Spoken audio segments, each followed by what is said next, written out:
Hoy está con nosotros el doctor Francisco Miro Quesada Rada, catedrático universitario y una figura ampliamente conocida en el mundo cultural del Perú y también del extranjero. Ha publicado varios libros, el último de los cuales se titula Del Ágora ateniense al Ágora electrónica, y ustedes recuerdan que yo lo mostré y lo comenté en su debida oportunidad.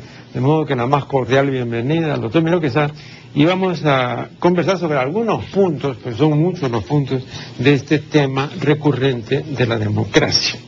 Entonces, hace algunos años, la Real Academia Española admitió la palabra futurible, con que se designa lo futuro condicionado, es decir, no lo que será con seguridad, sino lo que sería si se diese una condición determinada o más de una, ¿no? Después de leer su libro acerca de la democracia, yo al menos he llegado a la inevitable conclusión de que la democracia es un futurible, ¿no? Porque, un momentito, voy a terminar, ¿no? Porque no existió propiamente en la antigüedad, porque las sociedades no eran simétricas ni eran sociedades no arbitrarias. Tampoco propiamente existe ahora, porque las sociedades siguen siendo desiguales, en fin, siguen siendo asimétricas y además arbitrarias. Pero eso no quiere decir que no puede existir, por eso le digo yo, si se diesen tales y cuáles condiciones existiría, ¿no? Entonces por eso le manifestaba que yo opino que es un futurible. ¿Usted comparte esta opinión? Sí, pero lo que hay que ver es esto, que hay que diferenciar la proyección de la democracia hacia el futuro, digamos, a la construcción de una sociedad cada vez más democrática, en los términos que utilizamos aquí, no arbitraria y simétrica, es decir, como meta, como objetivo. Y por otro lado, también lo mencionamos en algún momento, la democracia realmente existente. Perdón, pero o sea, ¿es como meta o como son los pilares? No, la democracia en cuanto meta objetivo, porque lo no arbitrario y lo simétrico forman parte del principio democrático, claro. Correcto. Pero ¿cómo construir definitivamente una sociedad que no sea arbitraria y simétrica? Eso es un proceso, se orienta hacia el futuro. Y por el otro lado, es la democracia realmente existente. O sea, hasta dónde se ha avanzado. Y es por eso que en este libro trato de encontrar algunas direcciones. Creo que se puede entender mejor desde una perspectiva histórica el fenómeno, no de una perspectiva de la coyuntura, porque, digamos, si nosotros decimos en Atenas hubo una democracia, sabemos que fue una democracia muy reducida, pero sin embargo en ese espacio hubo ciertos avances.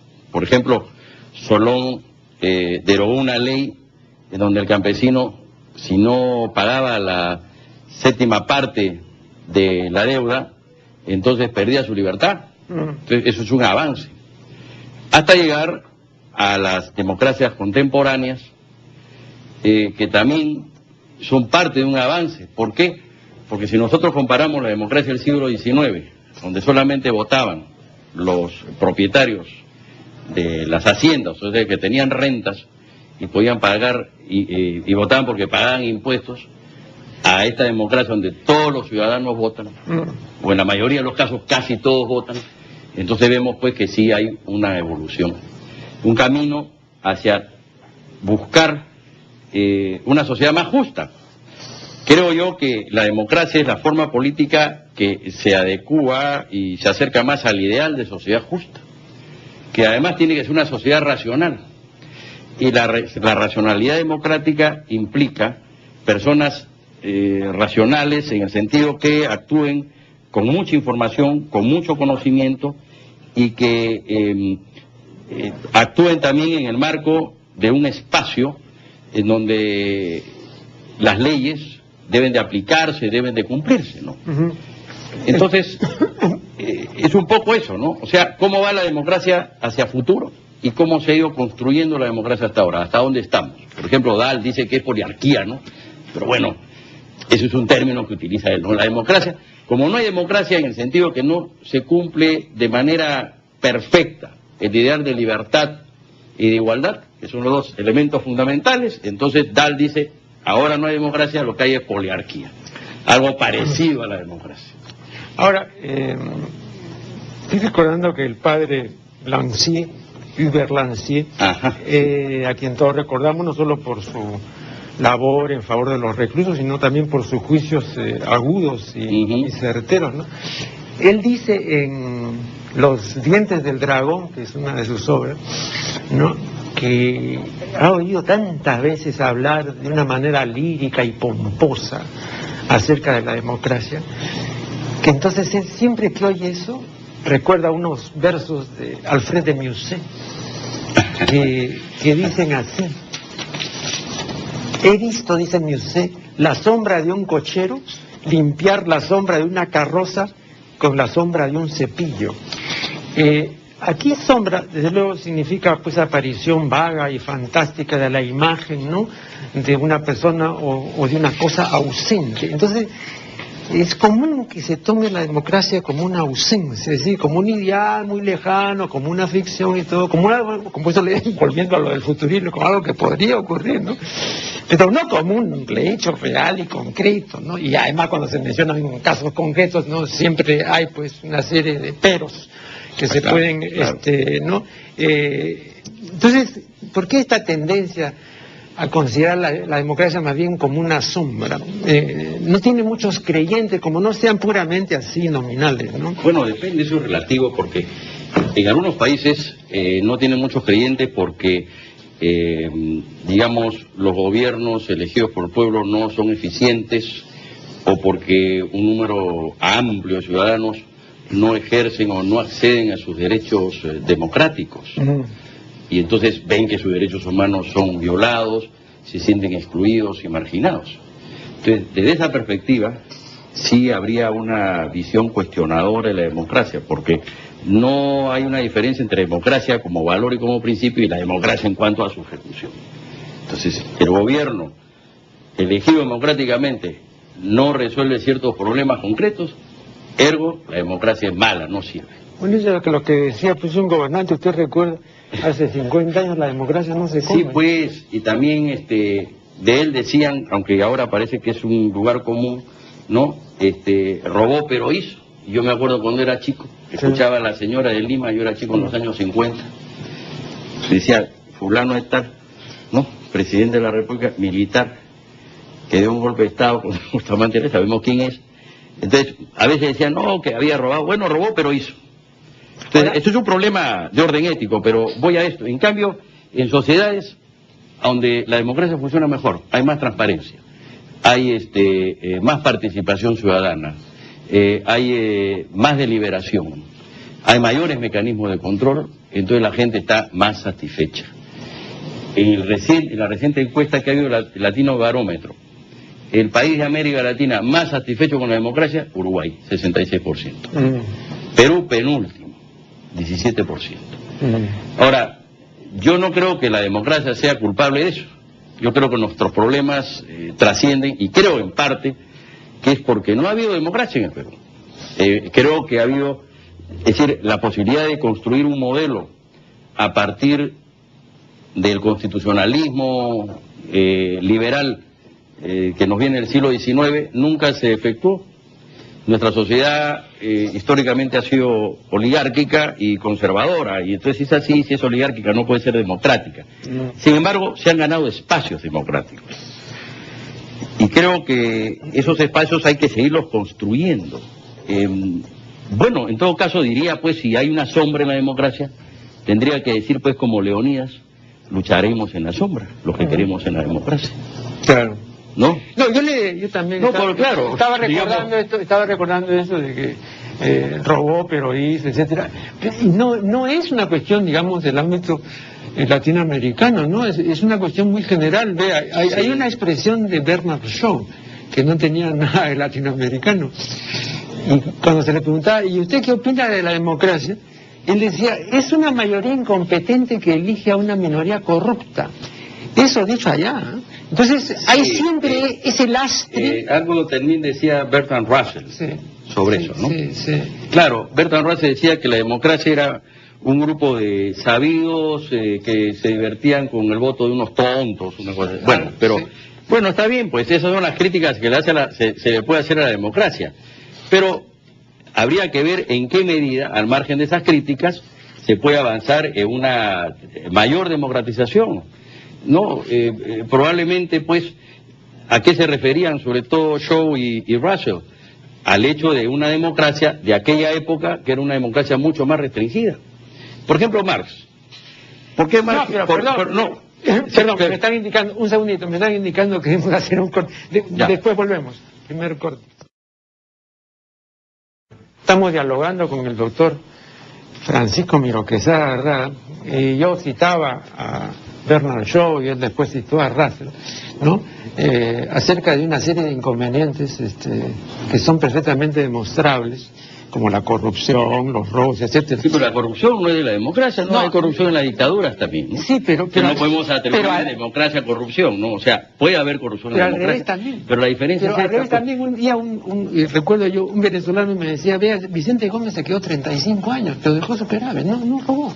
Está bien, pues. Y se quedó 35. También los comunistas llegaron a la luna por primera vez, ¿no? Pero de eso no se trata. Claro. Se trata de que en una democracia, por lo menos, hay mayores posibilidades de criticar la corrupción, de perseguir la corrupción, de sancionar la corrupción. Existe más, porque hay mayores canales. En una dictadura no, porque por lo menos en una democracia hay ciertos canales de información. Por ejemplo, los medios de comunicación pueden actuar, pueden denunciar. ¿Cuántos casos de denuncias de corrupción que no vienen de denuncias que hace el Parlamento, no solamente en el Perú, sino en el mundo, son a través de los medios de comunicación, ¿no?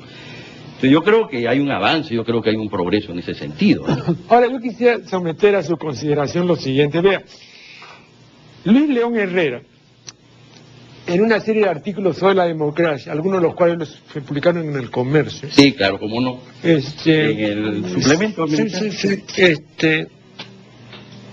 y que además nunca ha ocultado su desafecto para con la democracia. Él decía que hay una cosa que es muy curiosa, y es que cuando se habla de la democracia se le dice a la gente solamente los derechos, pero jamás se habla al pueblo de los deberes. Y para él, ¿no?, una cosa viene con la otra, pero no solamente son todos derechos, ¿no? Entonces, yo por ejemplo ponía ya en relación con los medios, y esto lo vengo diciendo desde que estaba yo en Cable Mágico, ¿no? Uno tiene el derecho de expresarse libremente, no hay ninguna censura sobre las ideas y opiniones, etcétera. Pero juntamente, ¿no?, uno no puede tener el derecho de embrutecer a la gente. Y a mí me parece, por eso somete esto, ¿no?, o lo pongo sobre el tapete, ¿no?, que al amparo de este derecho del libre ejercicio del pensamiento y de la libertad de expresión, uno puede embrutecer a la gente. Me estoy refiriendo básicamente a los medios, ahí no solamente acá, eso es general, ¿no es cierto? Y si uno dice eso, entonces dice, ¡ah, no, quiere conculcar la libertad, quiere coartar, etcétera! Y ese es un delito. Eso no está tipificado en ninguna legislación del mundo. Entonces, ¿por qué? Ahora se me dirá que, oiga, es parte de la ética, pero ¿cómo vamos a desconectar la ética de la democracia? Correcto, no la podemos desconectar, claro. Pero el problema es pues, que depende la conducta ética de quienes dirigen los medios. Eso es importantísimo, ¿no? Porque hay un problema, pues. Vamos a diferenciar. Digamos, los medios que contribuyen al embrutecimiento, que se dedican a divulgar solamente frivolidades, etcétera. Y los medios que contribuyen a la cultura. Uh-huh. Y más aún los medios que contribuyen a la participación, en donde se pueden abrir canales para que los ciudadanos puedan expresarse, ¿no? Entonces, lo interesante es el uso que se le dé a esos medios. Y el problema no es el medio, el problema es cómo construimos una sociedad.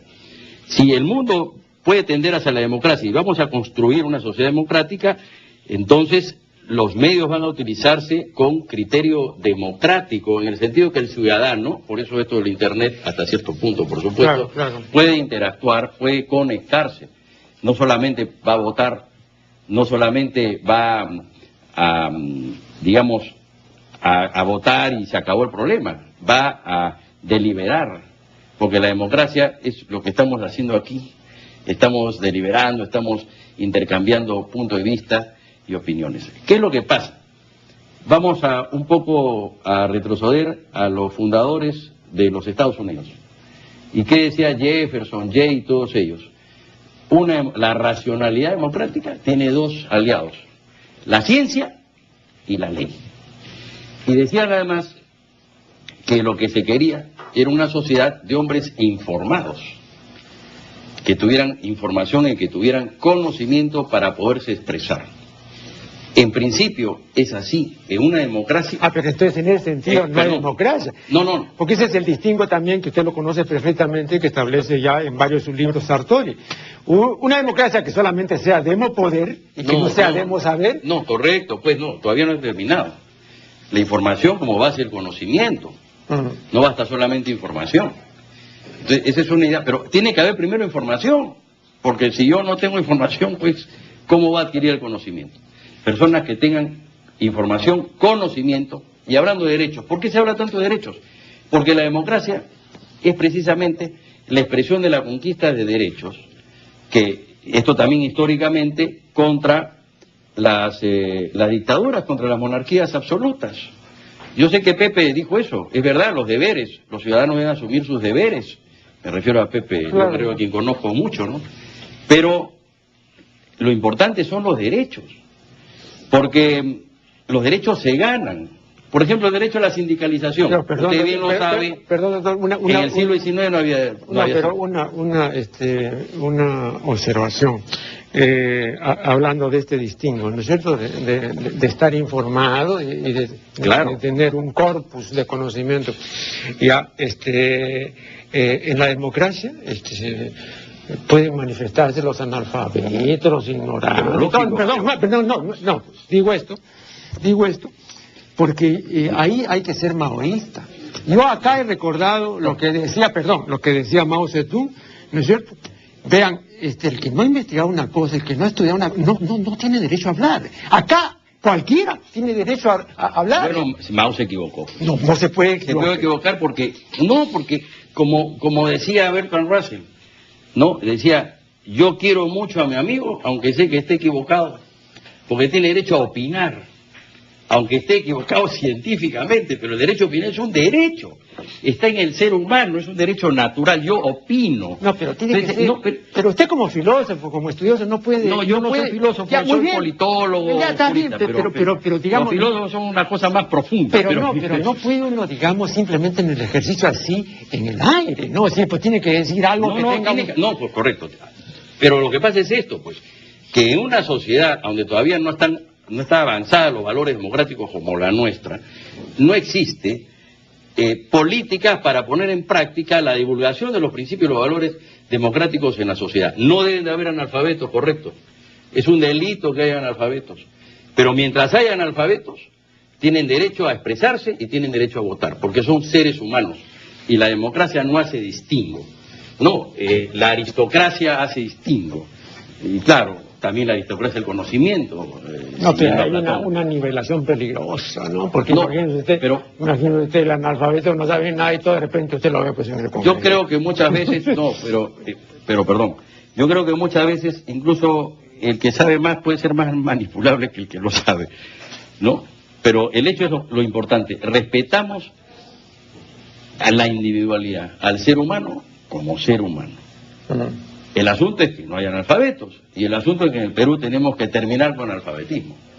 Pero mientras haya analfabetos, son seres humanos, tienen derecho a expresarse, a manifestarse a partir de su experiencia, y también a votar. Pero también es la audacia, hay una... Porque antes decían las mujeres no pueden votar. Sí. ¿Por qué? ¿Por qué no pueden votar? ¿Por qué vamos a discriminar a las mujeres? O sea, doctor, lo que usted plantea es interesantísimo. Analicemos la democratización a partir de la evolución del voto. Primero votaban los ricos. Después John Stuart Mill dijo, van a votar el voto capacitario. Muy bien, los más capaces. Claro que en el siglo XIX solamente iban los hombres al colegio. Él decía, los más capaces son los que más saben. Bueno, ya, está bien, ya aceptamos eso. Después, no podían votar las mujeres. Vino todo un movimiento de sufragista encabezado por Florence Nightingale. ¿Y por qué creía que las mujeres no podían votar? Porque eran menos capaces que los hombres, en fin, no, inferiores y tonterías de ese tipo. Porque a veces el mundo se ha construido, no siempre, en función a ciertas estupideces. Claro. Bueno, entonces, ahora las mujeres no solamente votan, son parlamentarias, son presidentes, igual que los hombres. Son buenas, malas, gobiernan bien, gobiernan mal. En la República de Sudáfrica no podían votar los negros porque era una sociedad racista y había pues 90% de negros. Entonces, ahora lo hacen. Entonces, hay una evolución sin duda en ese sentido. Y yo creo que esa es una evolución más que jurídica, una evolución ética. Una evolución ética. Una observación, ¿no? Yo siempre he dicho que la calidad no es democrática y la calidad escasea, ¿no? Entonces, por ejemplo, cuando hay una cosa que es un boom mundial, eso hay que sospechar siempre, ¿no es cierto? Porque eso no puede estar bien. Y entonces, como la democracia tiene un fundamento, digamos, aunque también de eso vamos a poder hablar más adelante, en la mayoría, ¿no? En el sentir mayoritario, ¿no? El conocimiento es jerárquico. Es como el amor. Entonces el conocimiento no puede ser así, tan democrático ni nada. No, pero sí, podemos crear las condiciones para democratizar el conocimiento. Pues es otra cosa, pero digamos la realidad. De acuerdo, pues, pero de eso se trata precisamente, que la mayor cantidad, por ejemplo, eso dice Toffler, ¿no? Toffler, acá está citado, y Toffler plantea de que lo que hay que construir es una sociedad de mayor conocimiento, pero de manera universal, de manera plural. ¿No? Perdón, doctor, en todo caso, me indican que van a hacer un corte. Ya volvemos entonces después de este corte. Estamos dialogando con el doctor Francisco Miro Quesada Rada acerca de la democracia. Ve usted, en la página 86 menciona, hay una cita de Leslie Lepson que dice lo siguiente: la democracia no es el gobierno de los mejores ni de los más sabios, pero de todas las formas de gobierno conocidas y sometidas a experimento, la democracia es la más sabia y la mejor. Pero vea usted, doctor, un gobierno de los mejores y de los más sabios no sería una democracia nunca, sino una meritocracia, no tampoco una aristocracia. Una aristocracia lo Platón, pues, o sea, una meritocracia. Claro, ya, muy bien. Ahora, un gobierno que permite que lleguen al poder analfabetos, ignorantes y corruptos. No, el gobierno no permite. No, pero lo está permitiendo. El sistema. Ya, pero el gobierno no, porque... No, ya, muy bien, pero este sistema permite eso. O sea, si usted, digamos, actúa sobre las bases de ese sistema, entonces usted puede hacer que se encarame al poder un ignorante, un corrupto, un analfabeto. No hay ningún problema. Entonces... No, pero hay medidas, pues. Por ejemplo, en muchos países se pone la hoja de vida de la persona. Entonces, a donde uno entra por internet, tiene la información de la hoja de vida. Acá también. Sí. Acá también. Lo que pasa es que eso no se informa adecuadamente. La OMP, el Jurado Nacional de Elecciones, debería hacer mayor propaganda para que sepan, ¿no? En ese sentido, que ahí existe la hoja de vida, la trayectoria. Y ahí se puede medir muchas cosas, ¿no? Entonces, eso es la transparencia. Sí, y eso es democrático. Entonces, sí hay una respuesta a esto. Lo que pasa es que el problema, ¿sabe qué cosa es, doctor? En el caso del Perú, porque sería pues largo, ¿no? Analizar pero en este caso que usted dice, lo de la hoja de vida, ¿qué cosa demuestra? Que pues no es delincuente, por ejemplo. Claro. Ya, está bien, pero no que es ignorante, ¿no es cierto? Castilla era ignorante, ¿eh? Bueno, pero de todas maneras, pero hay algo pues para medir, ¿no? Se entiende que una persona, bueno, que va a la universidad, que tiene mayor información, no es ignorante en el sentido radical del término. Claro. Entonces podemos elegir, podemos ver. Entonces ya hay indicadores. Ya. Hay indicadores. No, tampoco pues es la panacea, porque uno puede equivocarse. Claro, pero eso implica que se puede pues fiscalizar más a las autoridades. Por ejemplo, ¿qué le parecería a usted, doctor, la revocatoria de los congresistas? No funciona afuera, pues, ¿para qué van a estar 5 años? Claro. ¿No? Pero democráticamente, no con un golpe de Estado. Hay mecanismos democráticos. Otra cosa es lo que los ingleses, los americanos llaman el famoso accountability, que es la rendición de cuentas, ¿no? Que se establezca por norma que los congresistas le rindan cuentas a la población durante ciertos periodos. O sea, existen mecanismos. Y esos son mecanismos perfectamente democráticos, ¿no? Sí. Está acá en la página 74 de su libro, dice que construir una sociedad no arbitraria y simétrica es imposible dentro del capitalismo. ¿No? Entonces, la falta de simetría, agrega usted, es consubstancial al sistema capitalista. Oye usted, pero la difusión mundial del capitalismo entonces haría inviable pues la democracia, ¿no? Si usted no... No, es que yo voy a esto. Vamos por partes. Digamos que en estos momentos el capitalismo es esencial en la globalización. Y por otro lado, también la democracia. Son los dos elementos, ¿no? Pero la globalización es mucho más que el capitalismo. Y a lo que yo voy es a esto. Si el capitalismo fuera simétrico... Pues no sería capitalismo. Claro, ya usted lo dijo, ¿para qué voy a dar ejemplos? Vale. Pero digamos, vamos a hablar, olvidemos el Perú, de manera globalizada. ¿Cuántos países capitalistas son ricos? Un montón. ¿Cuántos países capitalistas, entre comillas, son pobres la mayoría? Entonces, no puede haber, pues, total simetría en el capitalismo. Más aún, a mi manera de ver, el capitalismo se ha humanizado gracias a la democracia. En el siglo XIX, cómo se explotaba a los trabajadores, a los niños, a las mujeres, 14 horas, 20 horas de trabajo. No, pero también habría y después... que hacer una corrección ahí, ¿eh? Porque, por ejemplo, como se habla de los niños, etcétera, no había el estatus de niño. O sea, un niño era un adulto pequeño, de modo que cuando se dice 14 años, pobrecito, claro, ¿no? pero en la Edad Media también, pero eran niños, pues. Sí, pero no para la época. Para el estatus, pero era un mal estatus, entonces, porque hay que verlos como niños, ¿no? En todo caso... ¿Cuándo comenzó el siglo del niño? En Suecia. Cierto, pero eran niños, y tendrían la misma psicología de un niño. No podemos tratar a un niño como tratamos a un adulto, los trataban como adultos. En la Edad Media también, ¿no? Bueno, pero el problema era la explotación. Entonces, ¿qué vino? La sindicalización, las 8 horas de trabajo y así sucesivamente, ¿no? Los derechos para la mujer parturienta que tiene derecho al descanso antes y después, en fin, una serie de derechos sociales en el campo laboral que son productos de la democratización. Pero perdón, sin algo se ha humanizado el capitalismo precisamente por este proceso de democratización. Pero aparte de esta incompatibilidad que usted señala, digamos que pues el capitalismo no puede ser simétrico pues en el sentido democrático ni nada, y busca pues el lucro y la ganancia y el negocio.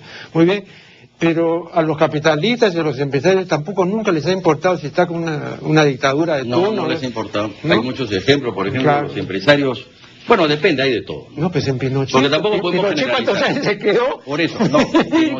Prosperó. Claro, y todo el mundo decía, apoyan a Pinochet, prosperó, pero fue una dictadura. Yo he dicho, Rusia también comunista prosperó mandando el hombre a la luna, y los empresarios norteamericanos preferían hacer negocio con los países de Europa Central porque eran más estables, ¿no? Que los países de América Latina que eran inestables, o que somos inestables o semi-inestables. ¿Por qué? Porque lo importante es hacer negocio. Y si yo hago negocio en una dictadura, bienvenida pues la dictadura. Y si yo hago negocio en una democracia, que de eso se trata. Al fin y al cabo, los países más avanzados son países que tienen regímenes políticos democráticos. O sea, hasta cierto punto, si bien existe la incompatibilidad, podría irse haciendo correcciones, ¿no? Ciertos gobiernos democráticos para adentro, como usted lo cita por ahí, pero no para el exterior. Bueno, imagínese Estados Unidos. No, pero sí, claro, Estados Unidos. Lo cito aquí, claro, porque tampoco hay que ser ingenuo, ¿no? Claro. Pero en todo caso, claro, ahorita en este momento lo que está haciendo antes de que usted desarrolle el punto, una pregunta simplemente como una curiosidad. Apelo a su inteligencia lúcida. No, por favor. No, vea. Le digo esto con toda sinceridad, ¿no? Usted concibe, yo no concibo, que en una nación que tiene más de 300 y pico millones de habitantes como Estados Unidos, que es la primera nación del mundo, pues, por una serie de razones, muy bien, elijan a Bush. Se lo digo con toda seriedad, ¿no? No puede haber alguien mejor que Bush. ¿Usted ha leído el libro de Al Gore, Atentado contra la Razón? No. Bueno, Al Gore demuestra cómo pues también en Estados Unidos se manipula la opinión pública, ¿no? ¿Y cuál fue el argumento de Bush, no de Bush, de sus asesores, y Bush lo aplicó, el miedo. Porque cuando vino el 11 de septiembre, entonces estaban temerosos, los americanos se dieron cuenta por primera vez, porque Pearl Harbor era muy pacífico, lejos, que podían ser, ¿no?, golpeados en su territorio, atacados, o sea, entrar a su territorio. Entonces, el miedo es el peor enemigo de las libertades. Erich Fromm, el miedo a la libertad, es el peor enemigo de las libertades. Por otro lado, Gore explica que existen los monarcas económicos, un grupo de poder económico que está vinculado con el Partido Republicano y con Bush, que lo único que le interesa, utilizan la democracia como ideología. Vamos a salvar a Irak para imponer la democracia, porque en el fondo pues es el petróleo del Golfo Pérsico. Trae todo este juego. El otro grupo de poder son los halcones, que son los halcones de la guerra, que coinciden en la expansión americana a partir de la guerra. Cosa que, por ejemplo, como dice Toffler, no es lo militar la principal expansión americana. La principal expansión americana es la expansión cultural. Hablamos en inglés. Prácticamente dice, si tú no hablas en inglés estás muerto, no puedes comunicarte. Después comemos fast food, delivery y todas estas cosas de comida que, en fin, hay que darle varios calificativos a esa comida, ¿no? ¿No? Que como un querido amigo filósofo que vive en Nueva York, peruano, Alberto Bordeo, le llama comida chatarra, así es. ¿no? Bueno, y después se desarrolla todo otros elementos culturales, que es, por ejemplo, la misma música. Entonces Estados Unidos penetra fundamentalmente por su cultura, American Way of Life. Hay un documental, no sé si usted ha visto, que se llama Las Corporaciones.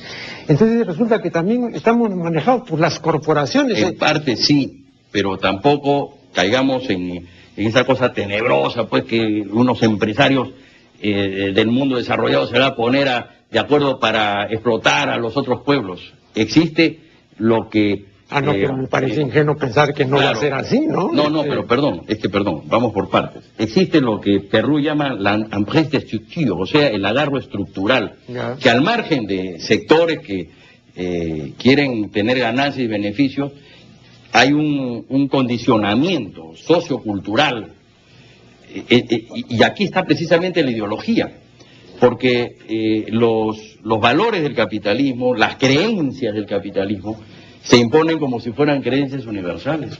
Y en ese sentido no hay mucha diferencia entre el capitalismo y las monarquías absolutas, porque también la idea de que que el rey le rendía cuentas a Dios, ¿no?, y que la monarquía era absoluta, y como era divino era intocable, porque lo divino no se puede tocar, entonces pues se mantenía en el poder. Fue una creencia que se impuso, fue una vigencia de la época. Entonces, nosotros estamos pues en la vigencia capitalista, hay que aceptarlo como es, pero evidentemente a nadie se le ocurriría en su sano juicio decir pues que el capitalismo es simétrico, ¿no? No, claro. Pero se puede encontrar ciertos elementos de simetría. Por ejemplo, si el mercado fuera perfecto, ¿no? Si el mercado fuera perfecto, entonces yo vendo, me dan esto por el mismo valor, etcétera, ¿no? Pero no es así, no es así. Un nuevo corte y ya volveremos.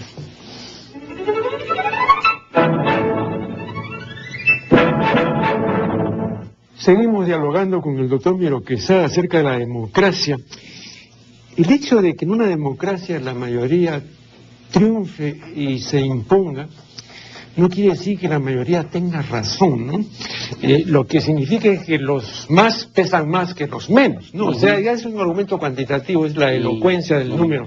Pero Álvaro Mutis, que siempre se ha manifestado contrario a la democracia, el gran poeta y escritor colombiano, ¿no?, decía que cuando le comunican que tal o cual candidato ha sido elegido presidente por 2 o 3 millones de personas, entonces él dice, precisamente por eso yo no lo dejaría gobernar ni un minuto, porque a 2 o 3 millones de personas solamente se les puede ocurrir una estupidez, o como decía Ortega, o una bellaquería, ¿no?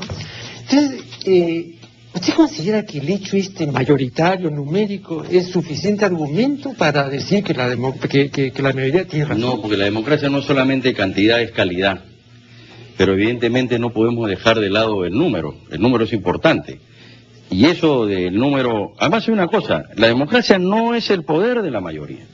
¿Quién ha dicho eso? La democracia es el equilibrio entre la mayoría y la minoría. Y la minoría está representada en el Parlamento. ¿Pero y el carpetazo? No, perdón. El carpetazo se puede producir en muchos casos, pero la minoría, después del carpetazo, puede oponerse en la calle y puede criticar y cuestionar. Sí, venir a este canal y decir, bueno, no estoy de acuerdo con este carpetazo. Entonces, eso de que la democracia es el poder de las mayorías, si entendemos como un poder autoritario, no lo es. Simplemente es un criterio de matemático, decir, bueno, si no estamos de acuerdo, llega un momento en que alguien pues tendrá que decidir. No, pero es que es injusto. Entonces, ¿sabes por qué le digo que es injusto? Porque entre uno a 10 personas, no es totalmente justo, es verdad, no es totalmente simétrico. Habría que buscar, el ideal es la negociación, como por ejemplo en el Camachico andino. En el Camachico andino, en las comunidades andinas, no existe la regla de la mayoría. Farrell, un argentino, ha trabajado mucho eso, incluso ha hecho una fórmula matemática diciendo las contradicciones y las desigualdades que se producen con la regla de la mayoría. Eso hay que revisarlo, eso hay que analizarlo, ¿no? Quizás, pues, con mayor participación ciudadana, a través de mecanismos más adecuados, entonces ahí podemos entrar en un terreno distinto. ¿Sabe por qué pero en las comunidades campesinas se busca la regla del consenso. Ahora, sí. ¿Sabe por qué le pone este ejemplo de la mayoría?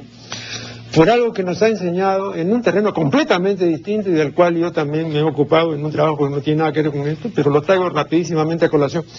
La Escuela de Teología Contemporánea respecto a la elección de pareja. ¿Qué cosa es lo más característico de la elección de pareja? Yo siempre pregunto eso, ¿no es cierto? Y entonces la respuesta científica es el error. Entonces, la gente no es que se equivoque porque no vio, porque lo ocultaste, pero un momentito. Un momentito. Entonces, acá no es que uno se equivoque porque no se dio cuenta o porque lo engañaron no. Uno se equivoca porque hay, dicen los etólogos, por eso traigo esta colación, ¿no? Una deficiencia que los ingleses llaman built-in, o sea, estructural, que impide que el hombre se conozca a sí propio, que conozca bien a los demás y que conozca bien a la persona con la que se va a emparejar. Entonces, si una persona no puede encontrar bien una pareja que le convenga y todo y se equivoca, imagínate pues, un millón. Es un problema democrático. No, pero eso es un peor. No, porque el problema es pareja, yo soy libre de elegir a esta pareja. Y la pareja es libre de elegirme a mí. Eso es la democracia, se acabó.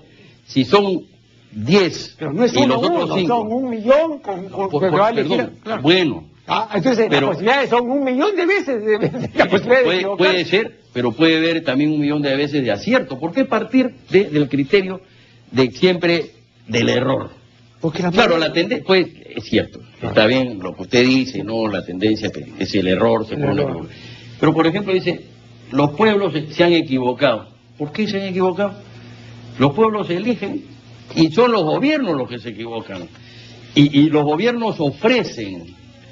Y entonces a veces no cumplen. O a veces se equivocan en su toma de decisiones.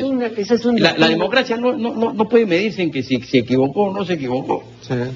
Solamente en el hecho concreto de que somos libres y podemos votar. Y para resolver hasta el momento, quizá la mejor fórmula, habría que buscar algunos otros mecanismos mejores que esos, de mayor interactividad, es en Occidente, la regla de la mayoría porque es una creación occidental.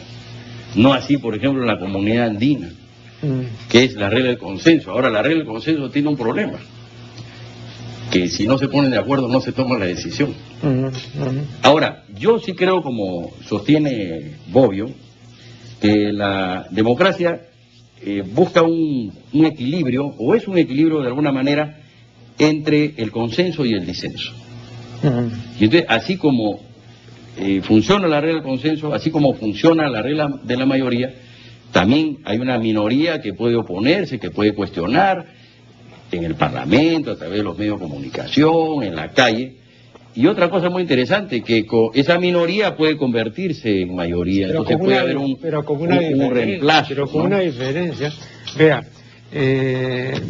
voy a traer aquí a colación a lo que he mencionado otras veces. Es cierto que es un principio del antiguo Egipto. Solo existe aquello que se nombra. Lo que no se nombra no existe. Ese es un principio de los egipcios muy bueno, ¿no es cierto? Entonces igual, si usted en una democracia calla un hecho, ¿no? Los silencios no existen. ¿No? Sí, claro, ese es el... pero eso, la democracia no tiene que ver nada con eso. Simplemente es la autoridad que calla, que no da la información, sí, pues, que está manipulando la información. Eso es un elemento negativo, no solamente en la democracia, sino en cualquier forma de gobierno, ¿no? Claro, pero... Porque la esencia es que la autoridad sea transparente. Ah, bueno, claro. Porque, bueno, digamos, como decían los romanos, pues los negocios públicos no pueden mezclarse con los negocios privados, ¿no? Lo público es lo transparente.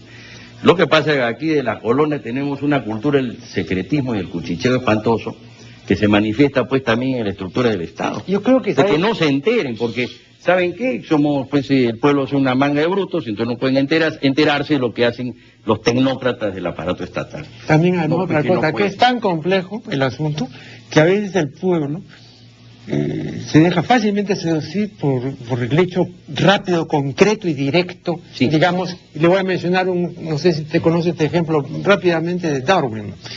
En su viaje en el Beagle, pasó por la Argentina y conoció a Rosas, ¿no es cierto? Que no tenía pues nada de monja ni nada, usted lo conoce perfectamente, ¿no es cierto? Muy bien. Pero él entendió por qué Rosas era popular.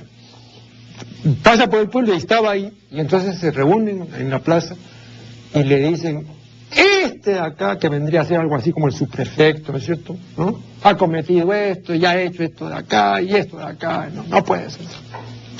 ¿Dónde está? Lo traen al inculpado. Entonces, todo el mundo lo señala. Entonces, ¿qué cosa hace este señor? Vamos de frente a la cárcel. No, nada, que juicio, nada. Sí, claro. Claro, ese tipo de inmediatez, ese tipo de cosa sumaria, es el que impacta pues a la gente. Sí, pero bueno. Ahora ya usted me dirá que... Acá pues, no, pues, no lo diré yo, son medidas que se toman incluso en muchas sociedades, la norma. Y entonces, por ejemplo, las consultas populares, tipo referéndum, están normadas, ¿no? Y por otro lado, vamos a dar un ejemplo de los referéndums que siempre son masivos y todo. Después de este corte último, perdón, nos están indicando. Aquí en este último tramo con el doctor Miro Quesada, ¿por qué cree usted que hay en estas sociedades incipientemente democráticas tanto rechazo, renuencia a convocar un referéndum? No, el pueblo quisiera que le consultaran. Ajá. Son los gobiernos. A los gobiernos. Claro, no, yo lo que voy es a esto. Estás hablando de referéndum en el sentido de que es una consulta popular masiva. ¿A dónde está lo democrático? Que se publica el texto del referéndum, se pone a debate la opinión pública, entonces se abre el espacio, se delibera y después se vota. Claro. Entonces, eso es un aspecto sumamente importante a mi manera de ver. No es que sea una democracia, digamos, como por ejemplo la pensaba Aristóteles, que es una democracia anárquica, ¿no? O una oclocracia, pues, como decía decían los romanos, ¿no? Sobre todo Polibio, ¿no? Sino es una democracia sobre la base del concepto de república organizada de acuerdo a leyes. Entonces, esta organización de acuerdo al derecho le da cierta, no totalmente, pero cierta racionalidad al juego democrático. Sin embargo, pues no hay muchas interpretaciones. Usted verá, doctor, a Trevor Roper, ¿no? Haciendo un estudio de la democracia en Atenas, decía que el origen de la democracia en Atenas fue la envidia. Tanto se envidiaban que para no llegar al poder que tú llegas al poder, pero gobiernas un año, pues te sacamos, ¿no? Claro, hay muchas interpretaciones, pero al fin y al cabo, en Atenas, en ese pequeño espacio, la gente tenía libertad de hablar, de opinar, de elegir a sus autoridades. Y finalmente, claro, una anécdota, en el caso de Arístides, el famoso ostracismo. Arístides había sido un cónsul, un arconte en Atenas, muy buen arconte, y entonces de repente, paseándose ahí en la asamblea ateniense, vio pues que estaban poniendo su nombre ahí para votarlo, para deportarlo. Y entonces le preguntó, oye, ¿por qué pones mi nombre? Es que fue muy bueno. Entonces, claro, digamos que no podríamos tener una democracia de sabios, pero felizmente tampoco tenemos una democracia de imbéciles, sino, pues, no, de gente normal y corriente.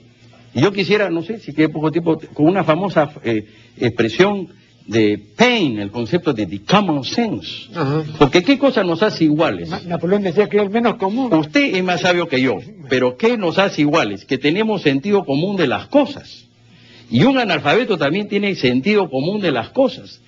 En términos políticos tenemos sentido común de las cosas democráticas.